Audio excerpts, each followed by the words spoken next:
morning, crafty friends. It's Jenny again. I'm doing something a little bit different today because all of my craft stuff, all of my craft space has been packed up at the moment because I had a new washing machine delivered yesterday. So I've been working with really minimal supplies all week and I've made a few cards. So I'm just going to go through what I've done and what I've used to do it. So first thing I had was just these, a few pieces of paper from the 6x6 Tags and More from Stampin' Up, and then the sticky back Greetings for You Mix and Match ephemera. They're brilliant because they've already got the glue on the back. So you peel off this one, for example, you can see that there's a line along it. So you can peel off the backing and then it's already sticky.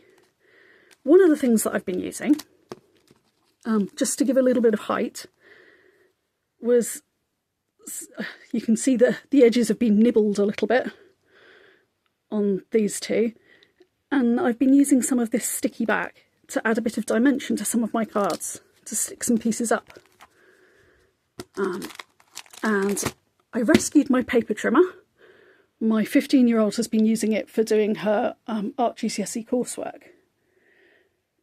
And I borrowed her glue.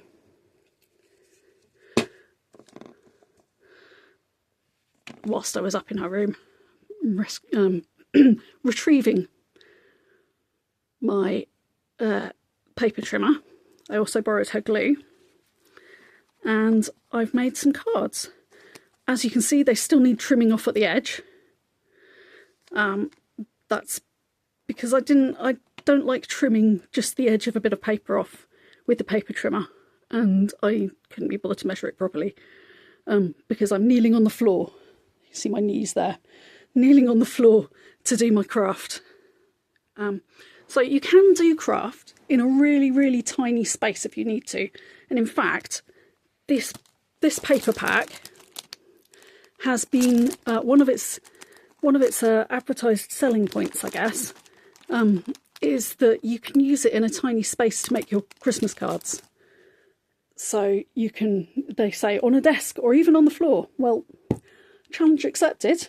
I did them on the floor, and I had a couple of ink pads, and in order to add just a little bit of colour around the edge of some of my pieces, I actually rolled them directly on my ink pad. This is usually not advised because you end up with it going all over the place and it's quite difficult to just get the very edge inked. So you can see on the corner there, and actually across the top as well, it's a little bit thicker ink than it is down the sides. But I don't think it came out too bad for actually tapping it straight on the pad. I think it did quite well. So there are those two. And there's this one, which is a different way around. It's a landscape orientation. And there's this one. I quite like this design. I might have to copy it and do a few more.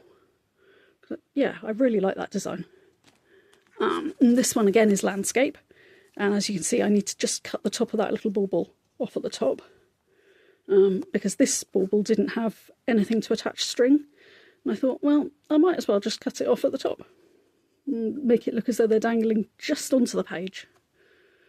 So, and the way that I cut this strip, which is this paper,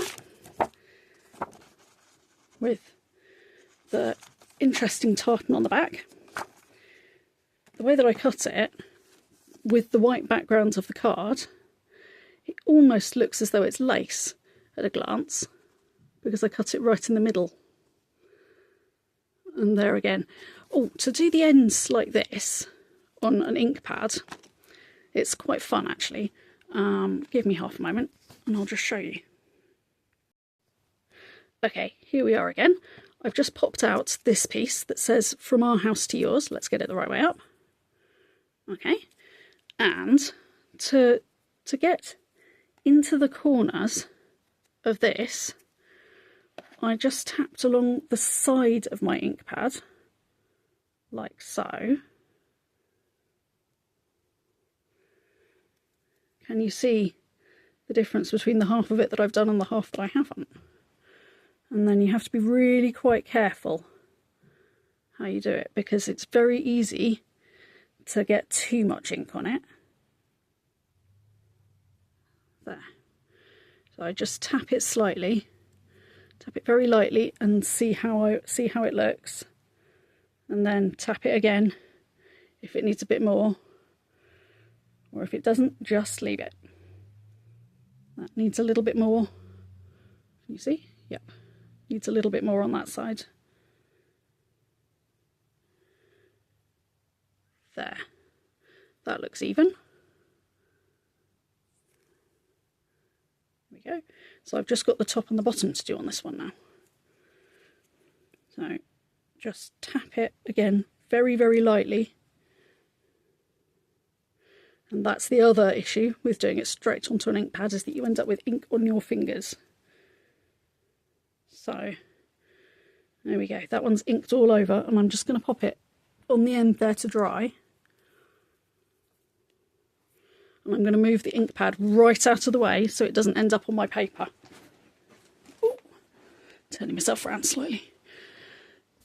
Big problem with being on the floor is that it gets a little bit uncomfy fairly quickly. So there was that one with the inked banner strip, I guess. And then this one,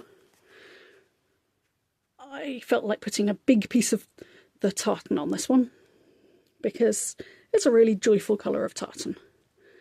And I thought that the little baubles hung down quite nicely. So this is one where I popped it up. Can you see that I've got a little bit of dimension behind those baubles? And I've just popped them up with a little bit, as I said, of the cardboard stickers. And this one. This is one of the cut apart tags, I guess, from that paper. And this is one of the pop out pieces. And I just put "'Tis the Season" on there. So I'll just go through what there is in the packet so you can see for yourself just how many useful pieces there are in here, so you can create cards. So we've got, this was actually half a pack, because I used the other half pack to make some, to design some. I haven't made them, haven't stuck them down yet, but I've designed four pages of four double page scrapbook layouts. Unexpected tongue twister. Right, so I had 4 of this one left over with the gingham on the back. And these are 2 by 6, so 2 inches wide by 3 inches tall, because the paper is 6 by 6, honestly. My words are getting all mixed up today.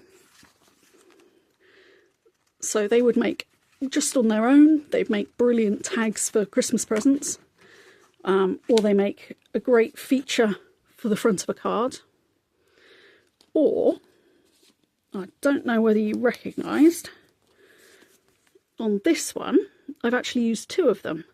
I cut this one, I cut it in sort of an L shape. Which way around are they? Yeah, so that way. I cut it across, down and across. So I've got 2 little L shapes, and I stuck them behind the 2 ends of the baubles, which looks quite pretty. And then I had this little bit left over from the end of one of my strips that went down the paper. It would be the end of that strip, I would imagine, because that's got the right picture on the back. Okay, so we've got that sheet, the gingham on the back. Then there's this one, which you might recognise from here. And I'll keep that one in shot, because keep your eye on that one. It's the back of this same sheet of paper. And it also has this lovely bit down the side, this sort of diamond, I don't know, almost diamond fence shape, I guess. Let me see if I can get it. Oh, there we go. It's really pretty. It's got little leaves making up the diamonds, which is cool. And then I really like this sort of partial wreath, I guess. And we've got, obviously, 4 sheets of that in this half a pack. So you get 8 of each of these in the full pack. And then there are these big baubles that hang down, and some spotty dotty paper. Again, it's a really nice brown colour. It could be used for all sorts of things. I think it would go very well with the Peace on Earth paper. That's another pack that Stampin' Up have put out. That's kind of blues and yeah, all sorts of different blues, and it's got doves in it and things. And I think that this particular colour would go really well with the blues that are in it. This on the back has got a very, very delicate... I want to say that it's almost tone on tone. Can I get it to focus? No. Why is it not focusing? It likes to focus on stuff, but it doesn't want to focus on this one. Never mind. Aha, there we go. It's almost tone on tone, I think. In fact, it might be. It's basically soft seafoam colour, and really, really pale in the background. So the little diamonds are the same colour as this and the background behind the tree. So it works really well together, for example, with that. But it's also a very lovely plain pattern, and that's how I used it in the scrapbooking workshop that I've made. We will come on to that at some point in the future. So yes, the other paper is this tartan on one side, Christmassy tartan, and then this interesting, I don't know, are they snowflakes? Are they flowers? Are they just prettinesses? Maybe stars? I'm not sure. But they're white on a, I think it's garden green background. You've got the light green in the background, and then you've got the deeper version of it in the dots, which again is cool and pretty and works really well with other elements that are in this one. It would work really well with pretty much all of these, actually. Not so sure about the stockings, and not so sure about this one. The interesting crisscross pattern, I guess. But the stockings would go very well on the other side of it, for example. There we go. Get that back in shot. So yeah, I've had some fun making these this week, and I'm going to pull out what I've got left of this. In fact, what I've got left is the empty pieces. So you can see the colours that were on the outside. See the colours that were on it from the empty. The other thing that's moved out of the way at the moment is my paper recycling box. So once my paper recycling box is back, these two will go straight in the paper recycling, because I don't have a use for them. They're really, really thin, so I can't even use them to pop things up for dimension. But what I did think, whilst I've still got them, is that I might use some of them as to make an ink background for things. So for example, this, although it's a cardinal, which we don't have in the UK, it's a cardinal in the actual popped out piece. That would also look quite good as a robin, or possibly with the little tufty bit on the back of the head not there.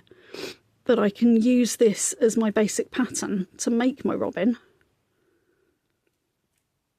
and then I can colour it, because my art medium is pencils and pastels and things, so I would be quite happy to do that. I know some people would find that more tricky, but that happens to be my jam. And also some of these baubles, I can use the bauble shapes to make some more baubles, which I thought would be quite cool. And then the Christmas tree as well. So it's probably quite a good thing that I didn't have my paper recycling, because I wouldn't have thought of all of these things if I had. And these little pretty bits, the Greetings for You Mix and Match Ephemera pack. Again, it's only half a pack because I put the other half in with my making scrapbooks thing. You get, so in the original, in the whole thing, you get 6 of each of these.